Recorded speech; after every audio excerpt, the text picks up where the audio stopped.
It's full of big figures. Today I'm proud to announce that Budget 2025 invests nearly $100 million.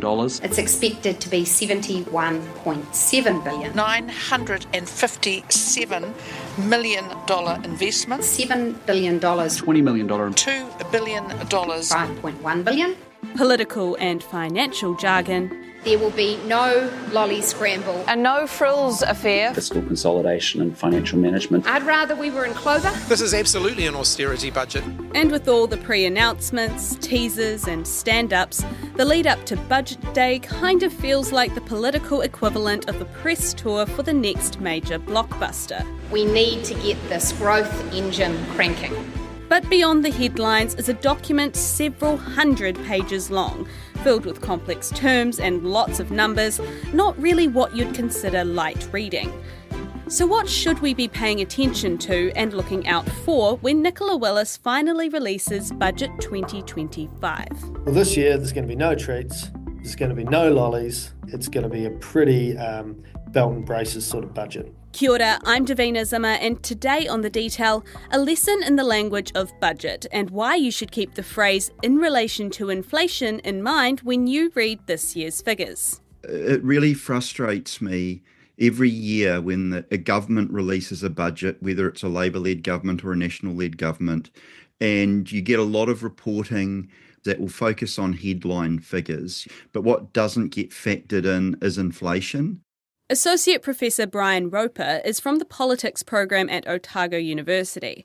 He's crunching the numbers in preparation for this coming Thursday, figuring out how much of an increase various sectors like health, education and housing should be getting just to keep operating the way they are now. You always have to take account of inflation because that's really what the government is spending in real terms, as opposed to nominal terms. So nominal terms is just like the dollar figure that a government might be spending, whereas real is, well, the amount that it's spending in nominal terms, but factoring in inflation.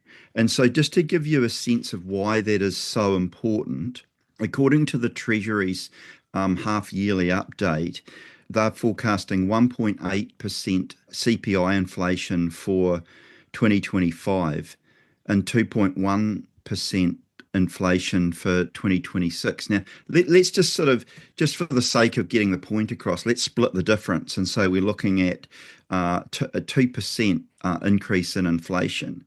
Well, if you look at total core Crown expenses, now that's the money that the government spends on health, housing, education, welfare, superannuation. According to budget figures, that comes out at $144.6 billion. Now, factoring in 2% rate of inflation, to maintain that level of expenditure in real terms in 2026, the government needs to spend an extra $2.9 billion in nominal terms just to maintain the same level of funding in real terms. For example, your weekly grocery shop. Last year, you might have got by with $100 per week. This year, you find things are getting a bit more expensive, so you up your budget by $20 to keep buying the same list of items. That's a change in real spending. But let's say you only upped your budget by $10. That's still technically an increase, but because it's not enough to cover all your groceries, it's also technically a cut. That's a nominal spending change.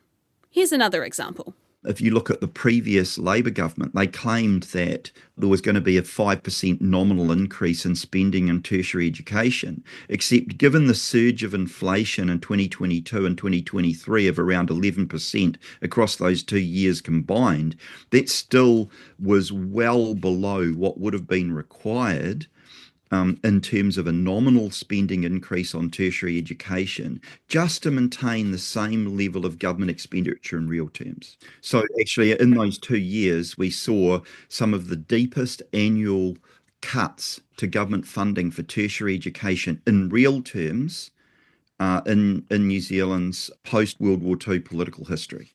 What New Zealand needs, according to Brian, is an increase in real spending across its different sectors, which works out to be about $590 million for health and $440 million in education. What he thinks will get are nominal spending increases that actually don't cover the higher costs brought on by inflation. But Nicola Willis says there's not a lot of money this year. So are these real spending increases even possible? Absolutely. I mean, this government has decided to prioritise tax cuts which have favoured higher income earners and residential property investors to a greater extent than any other group of taxpayers. And what the budget figures are really showing is that they've made a political decision that they are going to fund this through, fiscal austerity across the board, particularly focused, on key areas of social spending. Like the government's claiming that we've had to have this tight monetary policy with high interest rates supported by fiscal austerity in order to achieve low inflation and in order to bring, interest rates down. But this assumes that the primary drivers of that surge in inflation was essentially loose monetary and fiscal policy, whereas there are many economists who actually think that early 2020 surge of inflation was caused by things such as, the impact of Russia's war against Ukraine on oil prices, supply chain disruptions caused by COVID, and the fact that corporations were increasing their profit margins quite significantly in that period. So in the context of an economy which is, according to the Treasury's own figures, was essentially in recession in 2024 and is only forecast to grow by 0.5% in 2025, you could actually quite substantially increase spending in those areas of the public sector that desperately need it, like health, housing, education. This difference in nominal spending versus real spending, like you were saying, $500-something million in health, that's a big chunk of money. Is that built up over years of successive governments not putting enough in increases in year on year? Very good question. There are two different aspects to that. One is cumulative underfunding. And we've seen cumulative underfunding of New Zealand's public health system by successive Labour and national governments for much of the whole neoliberal period from 1984 onwards. So, yes, we do have cumulative underfunding of our health and education systems. But what I'm talking about is more the shorter term, year by year funding that is actually required just to maintain the existing level of expenditure. But I'm so pleased you brought that up, because actually factoring in that cumulative underfunding, just maintaining a 0% increase in real terms isn't enough. Because if you look at, say, tertiary education, because the previous Labour government didn't increase nominal spending in line with the surge in inflation in the early 2020s, that sent 6 of 8 New Zealand universities into various states of financial crisis. So, it's important to focus on both what's going on in the longer term in terms of cumulative funding, but also in the short term. The government has reduced the size of our budget 2025 operating allowance to $1.3 billion. Budget 2025, that means staying focused, getting back to surplus and maintaining a relentless focus on economic growth. Looking at the pre-budget speeches of Nicola Willis and Chris Luxon, they're both crystal clear that they want to see a decline in government spending as a percentage of GDP.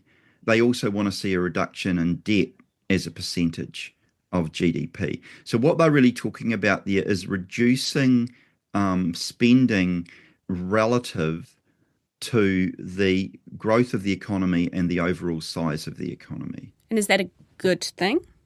Well, again, this depends which side of the political divide you're on. If you're Business New Zealand or Federated Farmers or one of New Zealand's business lobby groups, then really what you want to see this government doing is cutting taxes on the one side and cutting social spending on the other. Pretty much what this government has been doing.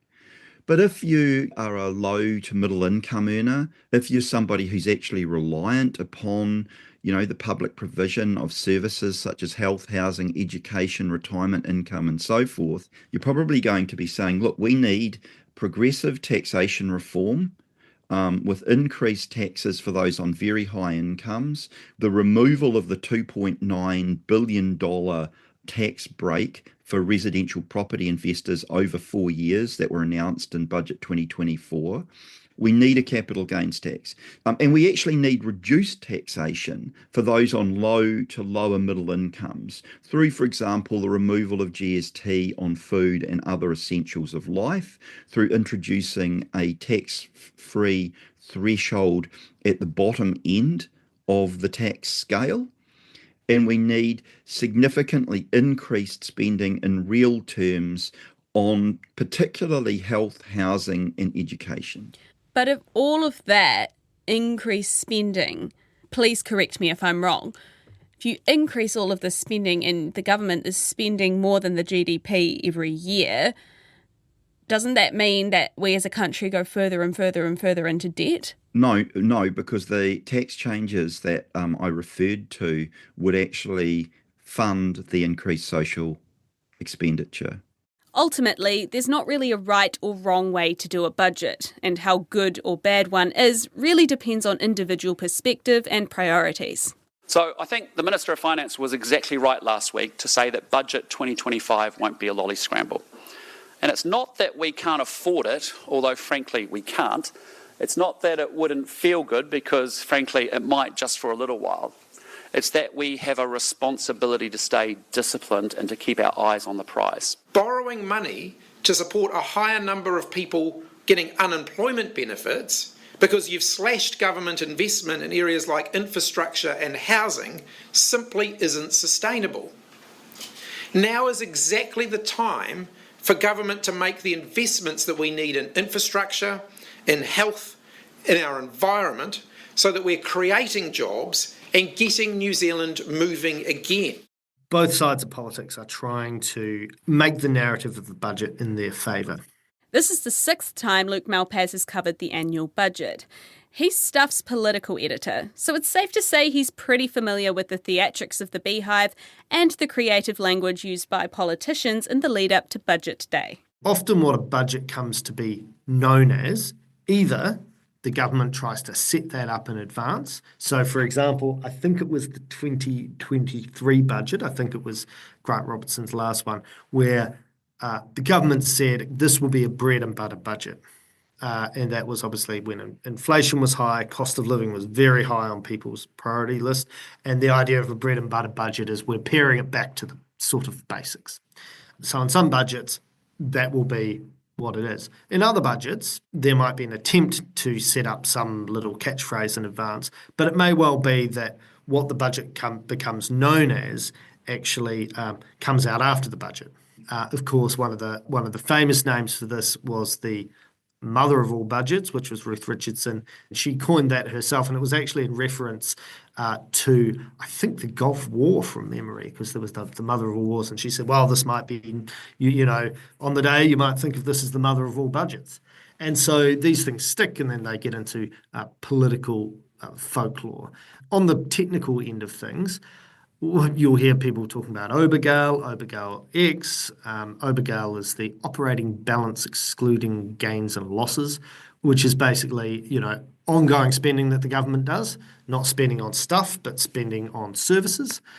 It's basically, is that in surplus or deficit?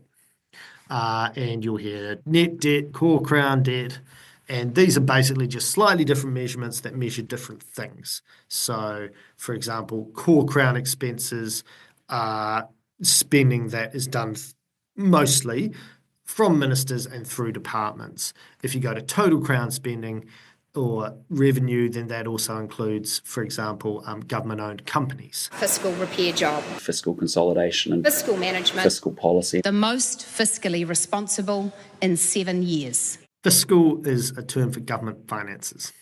So fiscal policy is the way that the government thinks about financial management, and traditionally when you have sort of right-of-centre governments, They tend to run a tighter fiscal policy, which means less spending, and left of centre governments tend to run looser or more expansionary fiscal policy, which means more spending. And a fiscal surplus simply means at the end of the year, did the government take in more money than it spent? And the same deficit's the flip side. Did the government spend more than it took in? I want to talk about this year's budget now and talk to me a little bit about the language that's being used. What kind of budget could we expect? What's it telling us? Well, the language coming out of the government is basically language of restraint, living within our means, not putting new spending on the nation's credit card, and being responsible. You'll hear that word responsibility quite a lot. From Labor and the opposition, you'll be hearing a lot about, obviously, the pay equity situation and how any of the choices of the government are brought to you by underpaying women. There are two sides of that argument, but that's the case that they'll be making. And they will also be using the language of austerity. There's this big thing that Labor say, oh, well, this is an austerity budget, as if austerity in its own is kind of a bad thing.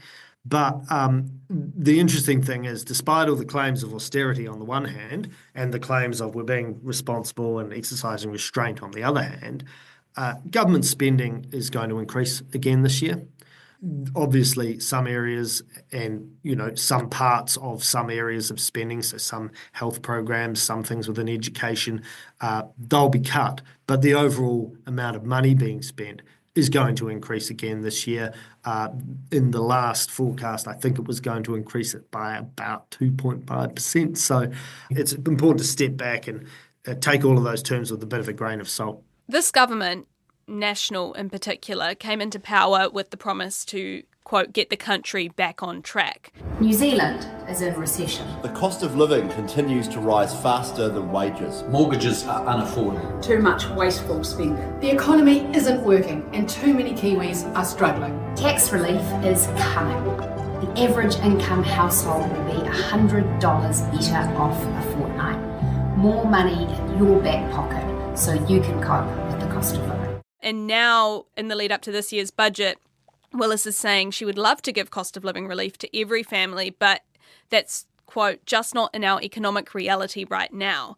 Is that an attempt to shift the blame for not being able to deliver that election promise? I think that's a statement of what was always going to be the reality this year. This was always going to be a very difficult year, unless this government's made decisions that it thinks are prudent because it doesn't want the debt to blow out any further. I think if Labor had been in power, they would have been making probably reasonably similar decisions, despite obviously what they're saying in opposition. In a fiscal sense, the nation is running at a loss each year. They want to get it back into running to a surplus. So the government's argument is that there simply isn't the money to give cost of living relief. Plus, there's a broader philosophical point, which is any sort of cost of living relief from the government's point of view that they give has to be paid for by taxpayers. And when you're running deficits, basically that means that some taxpayers in the future will have to pay that debt off. So there's a bit of statement of reality and a bit of statement of philosophy in there as well. Is that not something that could have been predicted back in the 2023 elections, that 2 years from now it would be difficult to deliver that cost of living relief? Well, I don't think there was ever there was never any sort of promise to kind of give cost of living relief this year. I think that's just a general thing that Willis is saying, is that I would like to do that. I'd like to be able to spend more money. No, but the government. Sorry, but the government did, National in particular, campaigned on rebuilding the economy and restoring the cost of living. So there will be people out there now that feel like they are in the same position, if not worse off, than they were 2 years ago, and maybe looking at this budget thinking, hang on, where is the cost of living support? Totally. I mean, that is the challenge in every budget. Obviously, this is this government's second budget. Their first budget last year, there were tax cuts, and they said, well, this is giving some cost of living relief. There were also some other measures in there, such as some daycare subsidies, which of course hadn't been taken up by that many people, and there was some stuff around working for families as well. So they did all that last year. This year, it's kind of, we're just trying to steady the ship is essentially what they're saying. I wouldn't put this year's budget in the context of any election promises, is what I'm saying. That sort of happened last year. This year, it's more on performance, and the public will judge the government's budget and plan this year in a different light to the way that they judged last year's. Is that kind of the way that it goes throughout the 3-year term, that the government's first budget is delivering on the election promises, then we have the second one, which is perhaps a bit more responsive to the country's economic situation? Yes, I think that's about right. This government is following a similar track to previous governments. When you first get into power, you want to spend money on your priorities, whether they're more services or tax cuts or any number of things. And the second budget is usually responsive basically to whatever the economic conditions of the day are. If the economy is going gangbusters, you're running surpluses, you've got a lot more options than if the economy is sluggish, which it is at the moment, and you're running budget deficits and you're trying to get that under control. And it's worth noting that Grant Robertson, when he was still finance minister, had very much pointed out that this was what was coming down the line, regardless of who won the 2023 election. So this year is about, politically, the question is how the government responds to that and how fair, I guess, and reasonable New Zealanders think that response is. The response to several pre-budget announcements hasn't necessarily been in the coalition's favour.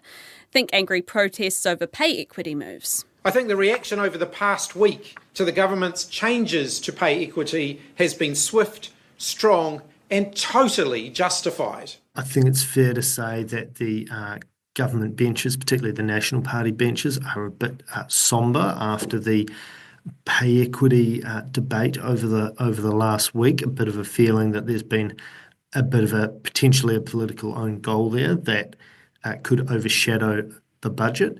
Another big pre-budget announcement is the super fund withdrawal, earlier than planned. So is this the coming of age of our super fund, set up to ultimately at least partly fund our superannuation requirements? It's been announced we'll be making our first withdrawal in 2028. That's 5 years earlier than thought. We've all talked for several years about at a certain point the cost of superannuation will get very high and then we'll need the super fund to help. We're now at that point. And yesterday, Nicola Willis also announced a $190 million social investment fund governed by a new agency and designed to deliver services to vulnerable Kiwis. These announcements are ramping up in frequency. Chances are by the time this podcast goes live, there'll be more new ones to add. Most of them are in the realm of education or business investment, but a big chunk of spending this year will be going towards defence. So in this new world with Donald Trump in charge, the spotlight is on New Zealand from the US and our allies Australia. Are we spending enough on defence? We currently spend about 1% of GDP. There's a plan to get it up to 2%. That means big increases in spending. It means, I think, $12 billion over the next 4 years. It's a lot of extra money to find. 12 billion, wow. Luke, what's the point of having all these pre-budget announcements? Is it all just to make it into a bigger deal? It's for the government to maximise publicity around each of these, and from their point of view to help them tell their story about what this budget's priorities are and therefore what this government's priorities are. What happens after Budget Day? Well, it will all get voted on, and they've got the numbers in Parliament, so all the budget bills will pass. But obviously part of the government's job is there's the legislative bit which will get passed, but then it's the job of going and making this a political upside for them from their point of view. So going around and trying to convince New Zealanders that we made all the right decisions and the opposition would have made all the wrong decisions, so you should vote for us. And then hopefully, governments all hope that obviously their polling gets a bit of a bump as a result of it. That's all for today. The Detail is a newsroom production supported by RNZ and New Zealand On Air. Thank you to Brian Roper and Luke Malpaz. This episode was produced by Alexia Russell and engineered by Phil Bench. I'm Davina Zimmer. Have a great weekend.